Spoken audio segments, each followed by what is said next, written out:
वसुदेवम सुतम देवम कंस चाणूरमर्दनम देवकी परमानंदम कृष्णम वंदे जगत गुरु। जय श्री कृष्ण। मित्रों, सादर प्रणाम, बहुत बहुत स्वागत है। सबका जीवन मंगल में, सुख में, शांति में हो। सर्वे भवन्तु सुखिन, ये ईश्वर से प्रार्थना है। आप भी रोज ये प्रार्थना जरूर किया करो कि सबके जीवन में मंगल में हो, सबका जीवन सुख में हो, शांति में हो। सर्वे भवन्तु सुखिन। सबके सुख में अपना सुख निहित होता है। चलिए आज की वीडियो शुरू करते हैं। बहुत ही इंटरेस्टिंग टॉपिक है मन। ज्योतिष में चंद्र को मन का कारक माना जाता है। जन्म कुंडली में चंद्र यदि निर्बल स्थिति में हो तो यह माना जाता है कि आदमी के मन के अंदर चंचलता बहुत होगी, विचारों की आवाजाही बहुत ज्यादा होगी और उसको जिंदगी में फैसले लेने में अड़चन आ सकती है। और यदि चंद्र की स्थिति मजबूत मानी जाती है तो यह माना जाएगा जातक का मन जो होगा वो निर्मल होगा, उसमें विचारों की आवाजाही कम होगी और उसको जिंदगी में किसी भी मामले में फैसला लेने में आसानी होगी। यहां एक बात आपको मैं हाईलाइट करना चाहूंगा। श्रीमद् भगवत गीता में भगवान कहते हैं नक्षत्रों में चंद्र मैं हूं, चंद्र मैं हूं नक्षत्रों में। मतलब 27 नक्षत्रों के ऊपर हर एक दिन में एक नक्षत्र को क्रॉस करते हैं चंद्रमा। पूरा नक्षत्र मंडल जो है वो उसके चंद्रमा के कंट्रोल में रहता है, यानी कि चंद्रमा की गति से हर एक मुहूर्त कैलकुलेट किया जाता है भौतिक जगत के अंदर किसी भी काम को करने के लिए। इसलिए नक्षत्रों में चंद्र मैं हूं भगवान कहते हैं। और भगवान ये कहते हैं इंद्रियों में मन मैं हूं। यहां पर भगवान मन को भी खुद बता रहे हैं और मन ही इस जगत के अंदर सब गलत कामों का कारक भी है और मन ही इस जगत के अंदर सब अच्छे कामों का कारक भी है। तो ये चक्कर क्या है? ये क्या चक्कर है? भगवान कह रहे हैं कि मन मैं हूं। जब भगवान कह रहे हैं कि मन मैं हूं तो फिर मन इतने गलत काम क्यों करता है, कैसे करता है? चलिए आज की वीडियो में ये पॉइंट मैं क्लियर करूंगा कि भगवान जब कह रहे हैं कि मन मैं हूं तब कोई आदमी अपने मन से गलत काम कैसे करता है, क्यों करता है। ये बहुत इंटरेस्टिंग है टॉपिक आज की वीडियो के अंदर। देखिए जन्म कुंडली के अंदर हम ये जानते हैं कि हॉरोस्कोप में, ज्योतिष में चंद्रमा की एक राशि होती है स्वराशि कर्क, और चंद्रमा वृष राशि के ऊपर उच्च के माने जाते हैं और वृश्चिक राशि के अंदर नीच के माने जाते हैं। ठीक है। किसी की जन्म कुंडली में यदि चंद्रमा नीच के हैं तो क्या यह माना जाए कि उस व्यक्ति के मन में सदा गंदे विचार आएंगे और इस गलत विचारों को देने वाले कारक चंद्रमा है। और एक दूसरा जातक है जिसकी जन्म कुंडली के अंदर चंद्रमा उच्च के है, बहुत ही अच्छी पोजीशन में है, उच्च के है, उसके ऊपर गुरु की दृष्टि भी है, इस प्रकार का योग भी है। उसका चंद्रमा का जो कंजंक्शन है वो लग्नेश के साथ भी है या भाग्येश के साथ भी है, इस प्रकार का कॉम्बिनेशन बनना है। तो क्या उसमें यह माना जाएगा कि चंद्रमा इस जातक को बहुत अच्छे अच्छे विचार भेजेंगे? तो क्या मूल बिंदु जो है वो चंद्रमा है, यानी कि चंद्र एक जातक के मन के अंदर खूब उल्टे सीधे विचार फीड कर रहे हैं और एक जातक के मन में खूब अच्छे अच्छे विचार फीड कर रहे हैं? क्या ये बात है? ये बात बिल्कुल भी नहीं है। जब ज्योतिष की प्रॉपर नॉलेज नहीं होती और किसी अच्छे ज्योतिष, अच्छे जानकार से आदमी का संपर्क नहीं हो पाता तो उसको इस प्रकार की जेन्युइन, सच्ची जानकारी नहीं मिल पाती। इन दोनों केसेस के अंदर चंद्र का रोल इतना ही है कि जन्म के समय जातक की जन्म कुंडली में चंद्र की जो पोजीशन थी उससे यह पता लगेगा कि जातक के विचार में जातक के मन में विचारों की आवाजाही किस लेवल की होगी, अच्छी होगी, बुरी होगी, और उन विचारों के बीच में वो सही निर्णय ले पाएगा कि नहीं ले पाएगा। चंद्र की पोजीशन से इस चीज का पता किया जाएगा, लेकिन जिम्मेवार इसके चंद्रमा नहीं होंगे। चंद्रमा की जो अपनी सेल्फ आइडेंटिटी है वो न्यूट्रल है। चंद्रमा किसी को ना अच्छे विचार दे रहे हैं ना बुरे विचार दे रहे हैं। उनकी पोजीशन से व्यक्ति के जीवन में जो विचार आ रहे हैं वो पूर्व जन्मों के कर्मों के भार के हिसाब से आ रहे हैं। पूर्व जन्मों में कर्मों का हिसाब कैसा था, उस हिसाब से इस जन्म में विचारों की जो फ्लड है वो किस तरीके का आ रहा है। क्लैरिटी है मन के अंदर, क्रिस्टल क्लियर है पाथ, मुझे जीवन में क्या करना है, किसी भी चीज के बारे में मुझे क्या डिसीजन लेना है, क्लैरिटी है। या हर काम के अंदर दुविधा है, ये काम ऐसे करूं वैसे करूं, ये सब चीजें चंद्रमा की पोजीशन से देखी जाती है। आज मैं आपको बहुत ही सीधा, सरल और सटीक एक सूत्र दूंगा जिससे चंद्रमा की शांति हो जाती है, अर्थात चंद्रमा के कारक भाव की गेनिंग हो जाती है। चंद्र से जुड़ा कारक भाव जो है उसकी प्राप्ति हो जाती है। चंद्र से जुड़ा कारक भाव क्या है? मन की स्थिरता। एक बात और आपको बताऊं, मन को काबू करना, यह वर्डिंग ही गलत है। मन को काबू करना, मन को वश में करना, यह करना वर्ड ही गलत है।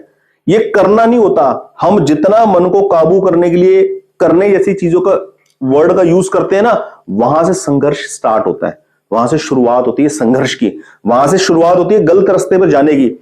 मन को काबू करने के लिए कुछ भी नहीं करना, कुछ भी नहीं करना, बिल्कुल न्यूट्रल होना है। न्यूट्रल होना है, अपने आप को केवल निर्मल मन से भगवान के श्री चरणों में अपने आप को समर्पित करना है।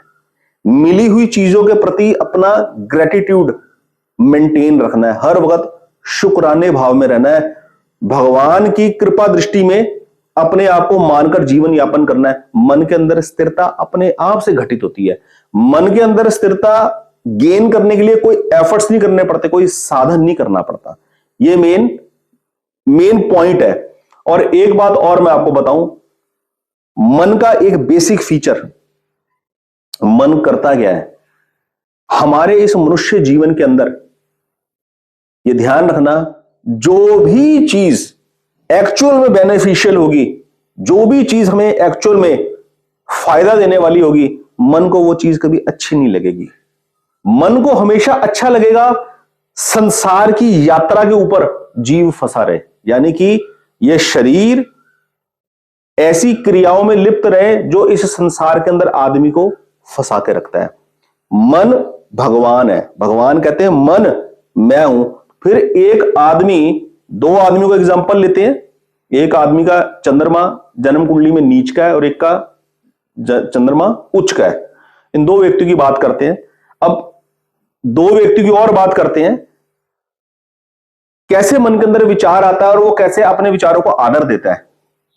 दो आदमी है, शाम का टाइम हुआ, शाम का वक्त हुआ, एक को मंदिर की घंटी सुनाई देती है, मंदिर में आरती, खड़ताल, शंख की आवाज सुनाई देती है और वो मंदिर में आरती करने की तरफ बढ़ता है।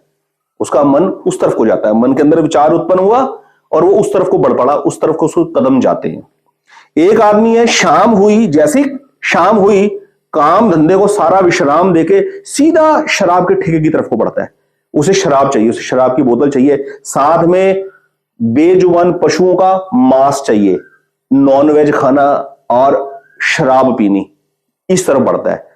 दो व्यक्ति हैं अलग अलग, दोनों के मन में दो अलग अलग विचार आए और दोनों ने अपने अपने विचारों को आदर दिया। एक मंदिर की तरफ बढ़ रहा आरती करने के लिए, गरीब बच्चों को दान पुण्य करने के लिए, और एक शराब के ठेके की तरफ बढ़ रहा शराब की बोतल खरीदने के लिए और नॉनवेज खाने के लिए। क्या ये दोनों विचार चंद्रमा बैठ के ऊपर दे रहे हैं? चंद्रमा किसी को ऐसा विचार नहीं दे रहे। चंद्र टोटली न्यूट्रल है। चंद्रमा का रोल इतना है कि जातक के समय पे उनकी जो पोजीशन थी वो चार्ट में दर्ज हो गई।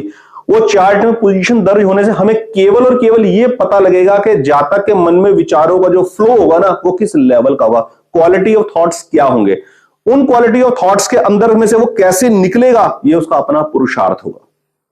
इसलिए चंद्रमा को शांत करने के लिए केवल और केवल एक ही सटीक उपाय है। चंद्रमा को शांत करने के लिए गलत वर्ड मैंने यूज कर दिया, माफी चाहता हूं। चंद्रमा से जुड़े कारक तत्व का पूर्ण लाभ लेने के लिए एक सटीक उपाय है, वो है पलाश के पेड़ का वृक्षारोपण करना। स्पेसिफिक पलाश के पेड़ का वृक्षारोपण करना। किसी भी मंदिर प्रांगण में, हॉस्पिटल में, स्कूल में, राह चलते किसी भी जगह पे पलाश का पेड़ का वृक्षारोपण करना, या कोई भी मेडिसिनल प्लांट्स को लगाना, अश्वगंधा, शतावरी, सफेद मूसली, इस प्रकार के पौधों को लगाना। जो औषधीय पौधे होते हैं उनको लगाने से चंद्रमा से जुड़ा कारक तत्व पूर्ण रूप से घटित हो जाता है और मन में स्थिरता डेवलप होती है। आप कभी भी करके देखना, वृक्षारोपण करने से आपके मन की स्थिरता बनेगी, पूर्व जन्मों के पाप कर्म कटेंगे। पाप कर्मों के कटते ही देखना मन के अंदर कैसी स्थिरता, स्टेबिलिटी क्रिएट होगी। ये महापुरुषों को बताए हुए उपाय है दोस्तों, ये मेरे अपने खुद के नहीं है और ना मैंने किसी ज्योतिषी क्लास में ये सीखे हैं, ये संत महापुरुषों से सीखे हैं। बहुत सटीक उपाय है वृक्षारोपण करना। स्पेशली पलाश के पेड़ का वृक्षारोपण करना। ठीक है, तो मन को कंट्रोल करने के लिए एक दूसरी विधि और है ज्योतिष के अंदर, चांदी के अंदर मोती का नग धारण करना। वो कर सकते हैं, स्पेशली कर्क लगन के व्यक्ति कर सकते हैं, या चंद्रमा भाग्येश बने स्पेशली जिन जन्म कुंडली के अंदर वो कर सकते हैं, जैसे वृश्चिक लगन के व्यक्ति विशेषता। तो मन की ये गति है, मन को काम करने की, मन के कार्य करने की ये शैली है काम करने की। मन को वो चीज कभी भी अच्छी नहीं लगेगी जो जीवन के लिए वाकई बेनिफिशियल है। क्यों? क्योंकि मन की आदत है जीवन की यात्रा करवाना, जीवन की यात्रा से विश्राम न दिलवाना, यात्रा ही चलते रहना, शरीर के बाद शरीर, शरीर के बाद शरीर का निर्माण होते रहना। तो यहां पर एक चीज और क्लियर कर दूं, जब भगवान कहते हैं कि मन मैं हूं, तो फिर एक आदमी शाम को मंदिर की आरती और शंख घंटी की आवाज की तरफ वो बढ़ता है, और एक आदमी मांस मछली शराब पीने की तरफ बढ़ता है। ऐसा क्यों है? जब भगवान ही मन है। भगवान कहते हैं कि प्रत्येक प्राणी के हृदय में मैं परमात्मा स्वरूप स्थित हूं, और विवेक का बीज दोनों के मन में डाला हुआ है। दोनों प्रकार के व्यक्ति के मन के अंदर विवेक का बीज डाला हुआ है। ये बुद्धि, ये विवेक भगवान ने हर किसी को दे रखा है कि मंदिर की तरफ बढ़ने पर मेरा क्या आगे रिजल्ट होगा, और मांस मछली शराब पीने की तरफ अगर मेरे कदम बढ़ रहे हैं तो जीवन में मैं आगे किस तरफ जाऊंगा। इस विवेक का जो आदर करता है वो आगे आने वाले समय में सुखी रहता है, आनंदित रहता है। और जो अपने इस विवेक को दबाकर, इस पे पैर रख के कुचल कर आगे बढ़ जाता है, उसका आगे आने वाला समय क्या होता है ये वही जानता है। तो यहां पर यह बात बिल्कुल क्लियर होती है कि ज्योतिष में चंद्रमा का क्या रोल है, और चंद्रमा की स्थिति को देखकर हमें कैसे पता चलता है हमारे जीवन में, हमारे जीवन यात्रा में विचारों की आवाजाही किस प्रकार से होती है कर्मों के दम पर, भगवान का क्या योगदान है हमें बचाने में। हर कदम के ऊपर हमें केवल संयम रखकर भगवान के आदेश को मानना है, और अपने अंदर दिए हुए विवेक को जागृत रखकर उसका सही इस्तेमाल करना है। ज्योतिष से जुड़ी किसी भी प्रश्न के बारे में, जीवन में किसी भी प्रकार का डाउट हो एस्ट्रोलॉजी को लेकर, किसी भी ग्रह राशि नक्षत्र को लेकर, किसी भी विषय के ऊपर, वैवाहिक जीवन के ऊपर, रिलेशनशिप के ऊपर, लिटिगेशन के ऊपर, फैमिली डिस्प्यूट के ऊपर लेकर, किसी भी करियर, जॉब, बिजनेस, किसी भी डिसीजन के बारे में अगर आपको कोई कंसल्टेंसी चाहिए हो, आप मुझे कांटेक्ट कर सकते हैं। बहुत बहुत धन्यवाद। आज की वीडियो में इतना ही। जय श्री कृष्ण।